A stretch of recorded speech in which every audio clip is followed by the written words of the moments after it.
The female lead tells women's stories. Remarkable, diverse, inspiring. An educational charity promoting positive female role models who show the many different routes to success and fulfillment. So often I hear people saying, oh, how do I get started? How do I do this? How do you do it? You just start. You have to begin. And it won't be perfect, and it'll be messy, and it'll be hard. But you're doing something, and you're on your way.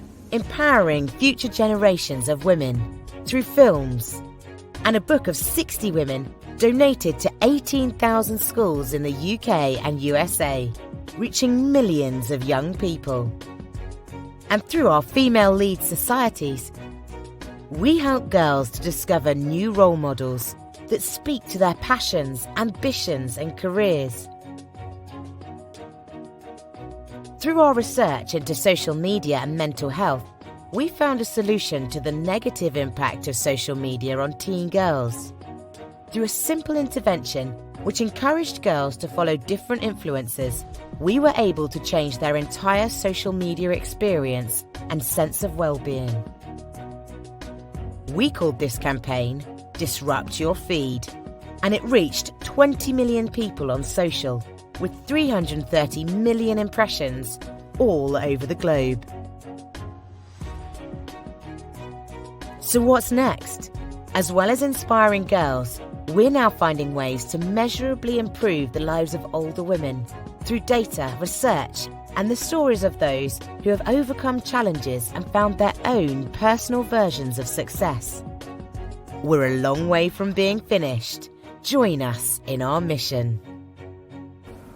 Are we going to talk about women's rights again? Yes, we're going to talk about it until there's balance.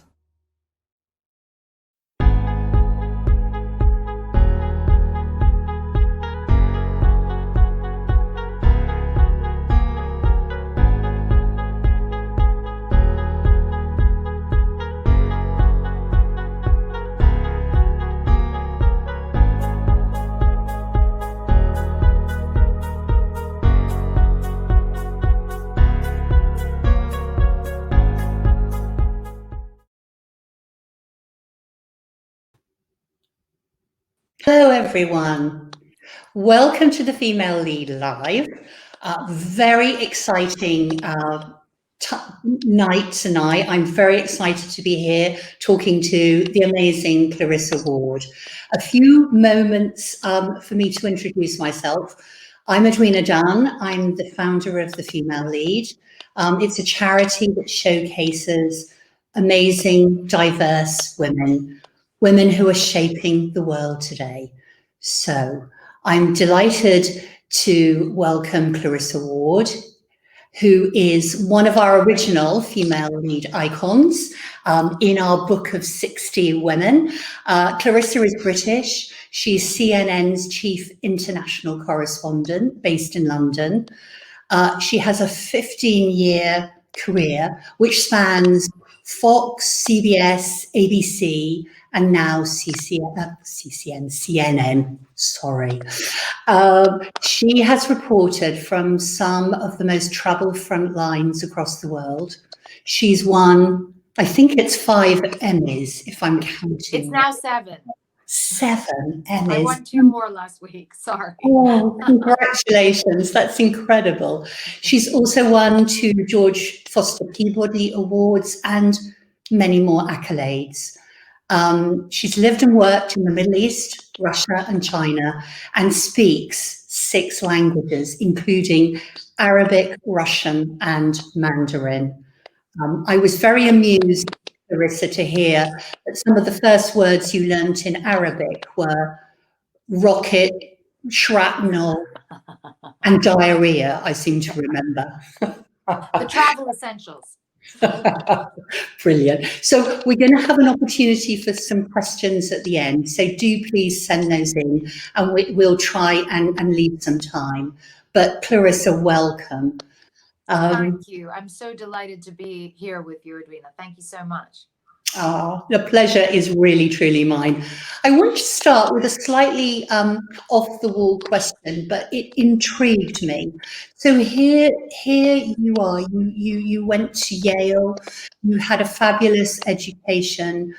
You found yourself in Beijing, I believe, and you got yourself a role as a stand-in for Uma Thurman on Kill Bill, which I just find incredible. Now, most people would have thought, here I am, I'm on the run of an acting career. I'm working with Quentin Tarantino, and you thought, I think something different. Tell us what you thought and why. Yeah. So, I mean, first of all, I think I was the worst ever stand-in that anyone in Hollywood had seen. And Quentin would say, he was like, you spend your whole time reading a book, like you're not even paying attention. And I was like, but they're so long, these hours on the set, and I'm getting a little bored.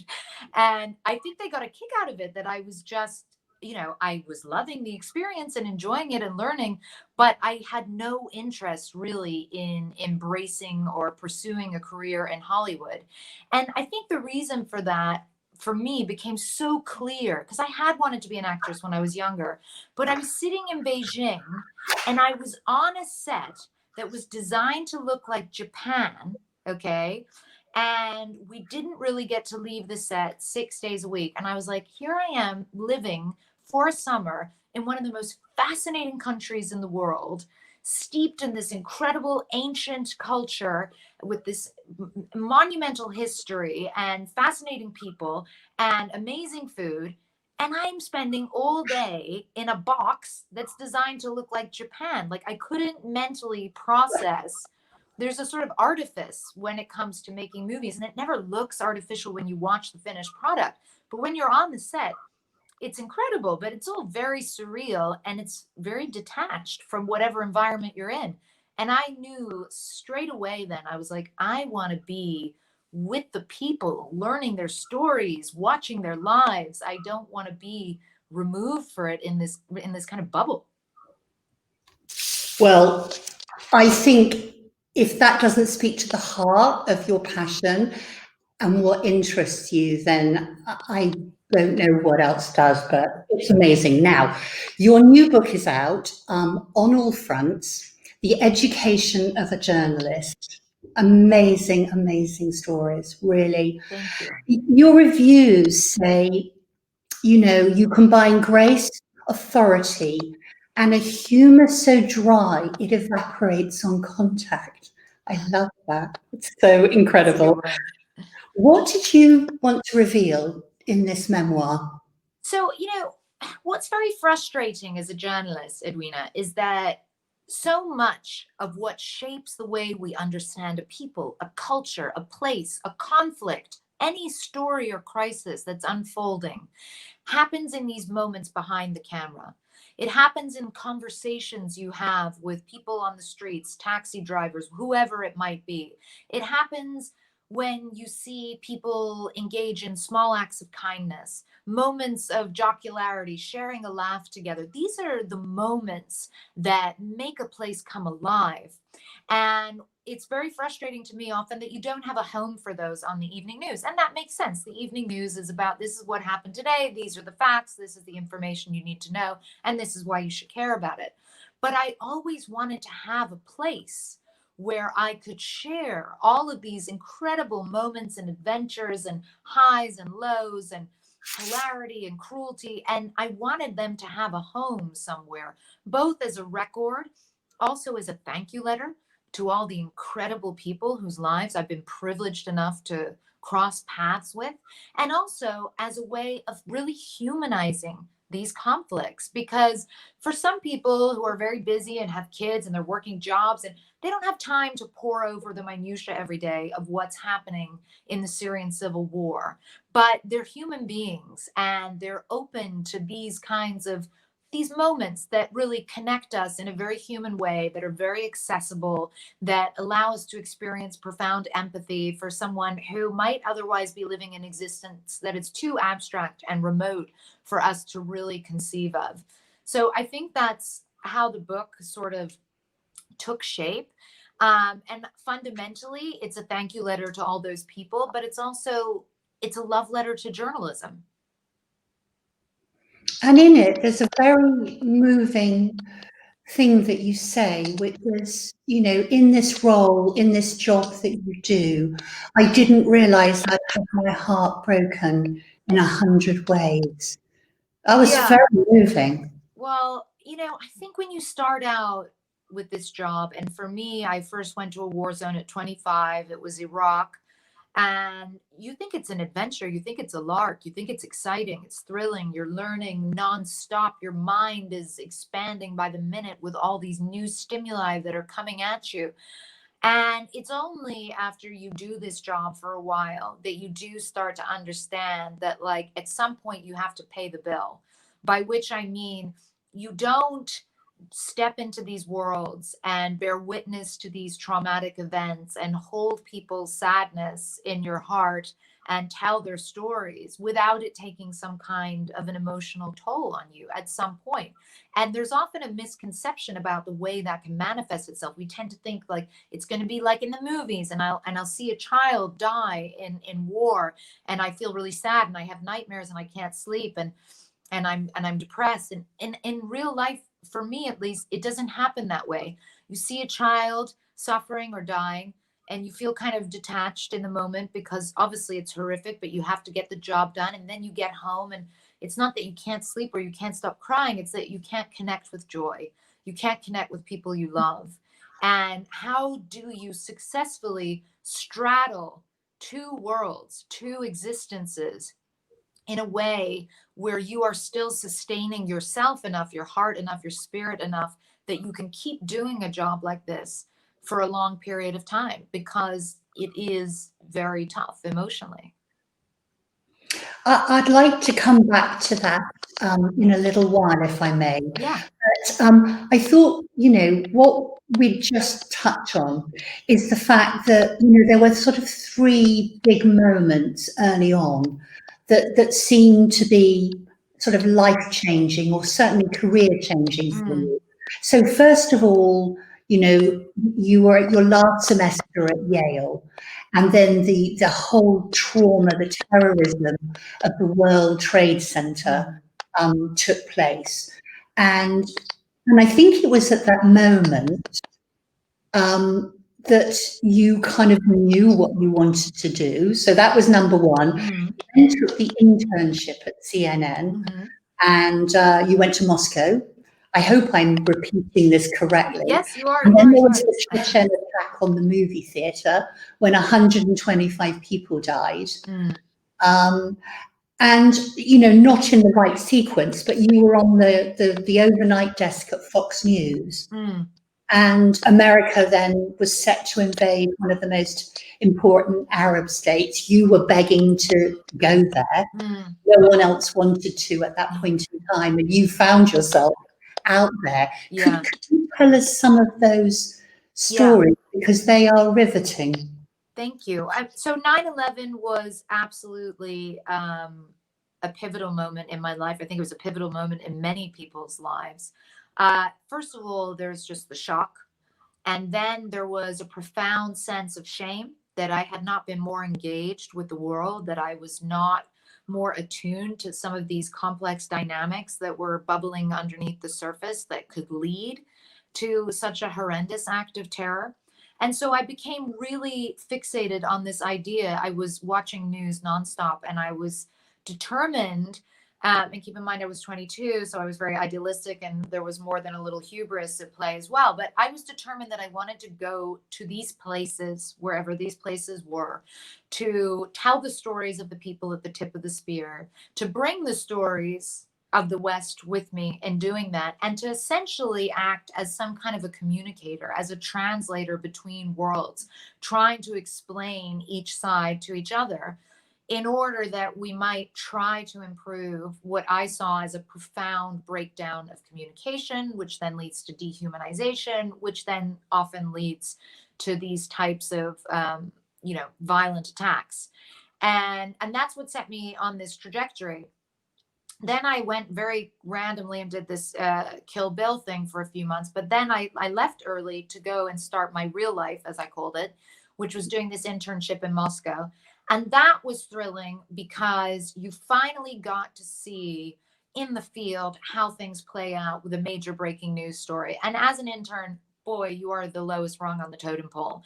And you're just trying to do anything you can to be useful, whether it's making tea, making phone calls, printing out news wires, whatever you can do to help the correspondents, help the cameramen, help the producers in any way. And you just are there with your eyes like this, absorbing it all, trying to learn. How do they do this? I remember thinking, watching correspondents who would read their notes for like 20 minutes and then just go on air and talk with absolute fluency and authority about really complex and sensitive issues. You know, you can't get things wrong when you're on live TV. Of course, it happens sometimes, but you really need to be an authority on your subject. And that was my first glimpse into the world of seeing that happening in real time. Then I went back to New York, and CNN told me I was going to have to wait for a job, and Fox said, we'll hire you tomorrow and you can do the overnight shift. Let it never be said, Edwina, that I did not pay my dues, because there is no lower rung on the totem pole than the overnight news assignment desk at Fox News. But again, that's how you learn how a newsroom operates, what the process is of event happens, information comes in, we have to verify it, then we have to disseminate it to the appropriate people, then we have to mobilize field crews so that they can get there and report on it. And every day, literally, because the invasion had just happened, I would go to my boss and I would say, please let me go to Baghdad. Please let me go to Baghdad. Please let me go. And finally, he was like, you really need to shut up. He said that to me once. So I waited a month, and then every day, please let me go to Baghdad. Please let me go to Baghdad. And by this stage, we were, a year and a half into the invasion. The situation was deteriorating at a rapid rate. It was obviously, 40 degrees on a cool day in Baghdad. Incredibly dangerous, really challenging stories to tell as well, because the American audience was already starting to get fatigued. And finally they said, fine, you can go and spend the summer in Baghdad.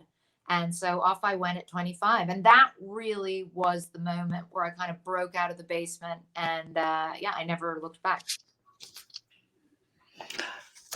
And of course, sharing these stories, you are in many ways shaping how people perceive the challenge and the reaction. And, we talk about women shaping the world.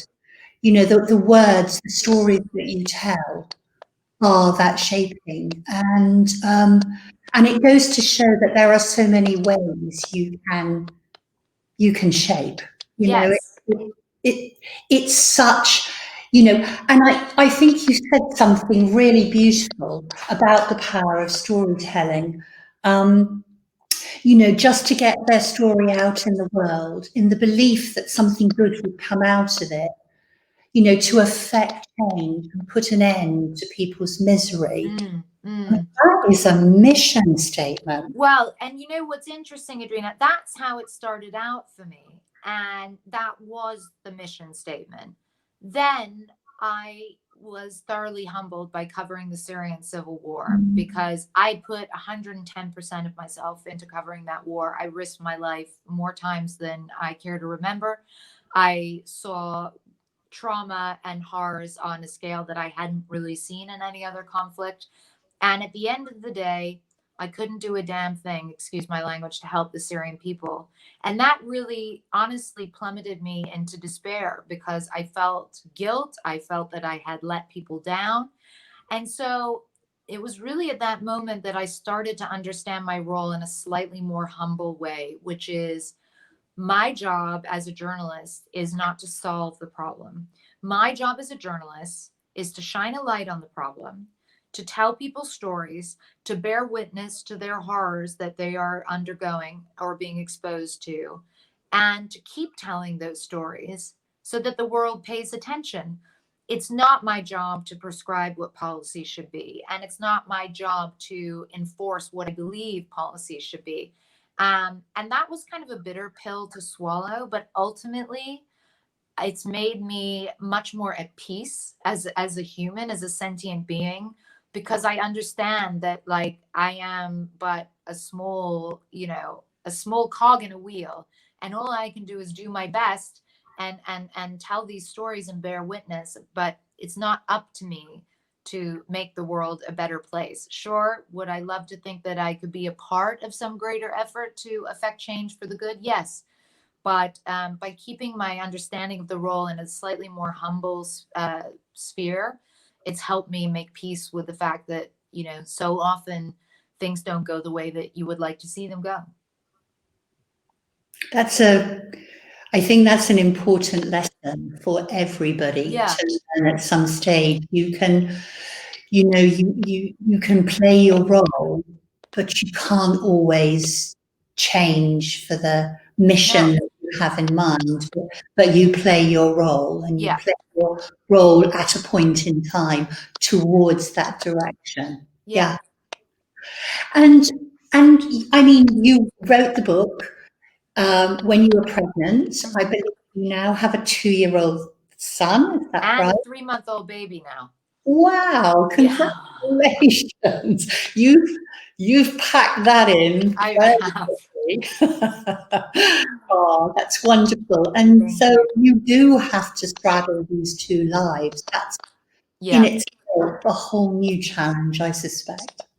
It really is. And I don't think everyone always tells you that, you know, having a kid will change your life.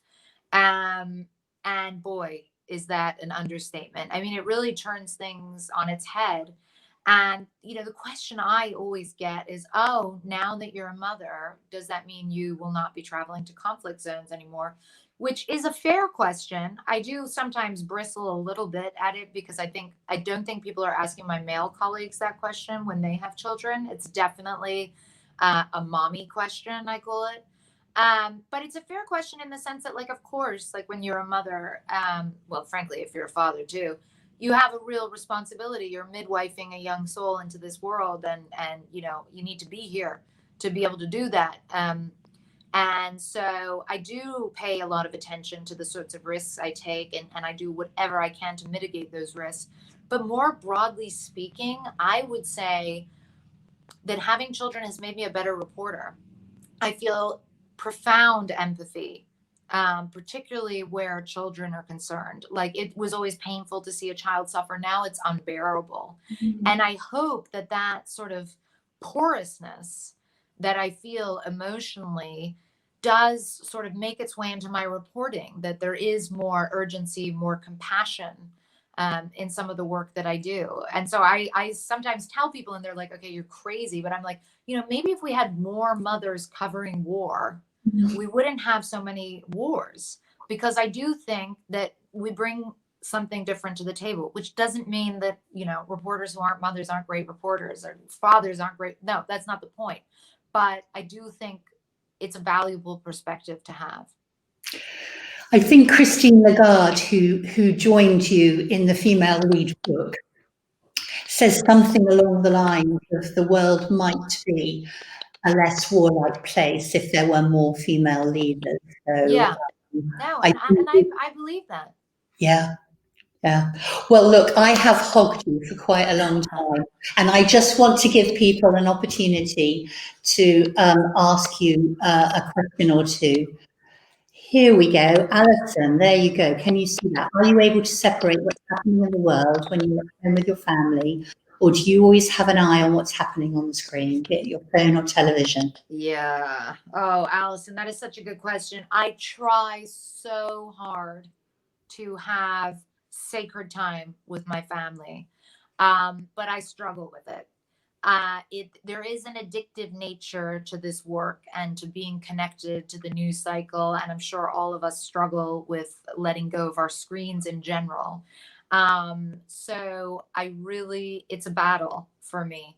I have realized, though, that if I do not carve out that time where I put my phone away, where I don't check my email, my Instagram, my Twitter, whatever it might be, and not only that, where I just don't engage with the news in such an intense way, that I will burn out. I have to create that space. I have to have that distance. I have to have days where I can just think about silly, fluffy, fun, cuddly things, and not think about war, and not think about President Trump, and not think about any of the things that otherwise would be sort of sucking me in and potentially making me feel conflicted about not working or making me feel anxious or whatever it is.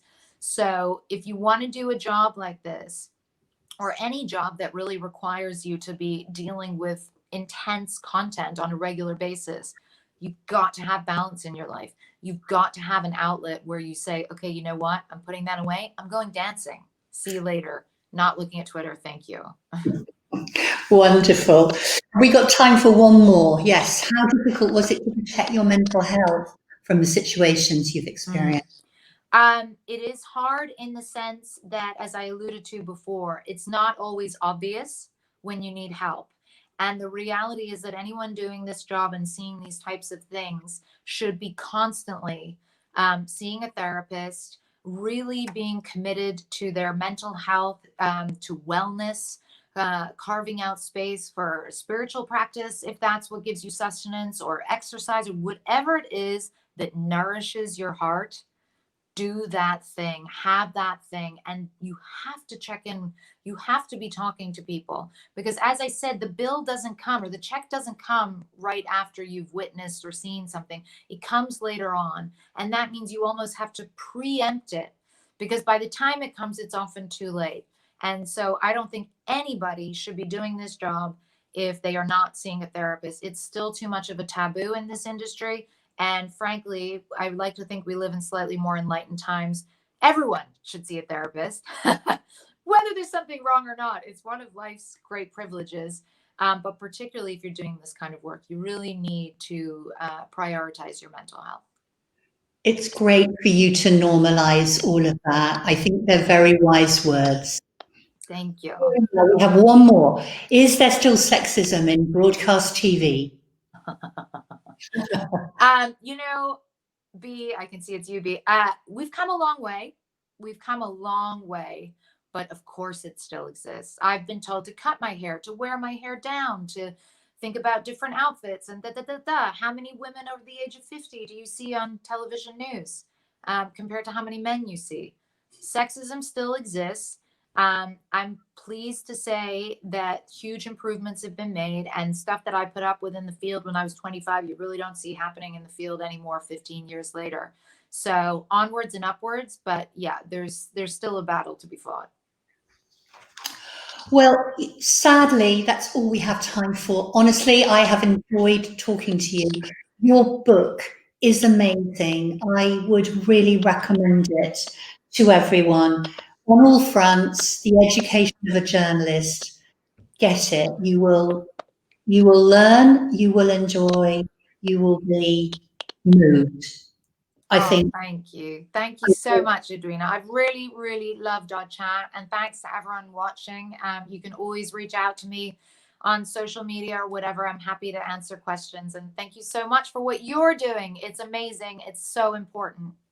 Well, it's a joy for me, and we're also trying to be incredibly practical and help people with the realities of every day. So our next LinkedIn Live is with Bola Sukumbi from Clever Girl Finance, which is all about how you take charge of your finances and take the lead in your own life. So that's on the 6th of October, same time, same channel. Until then, thank you. And good night, everybody. Good night, Clarissa. Good night. Take care. Thank you.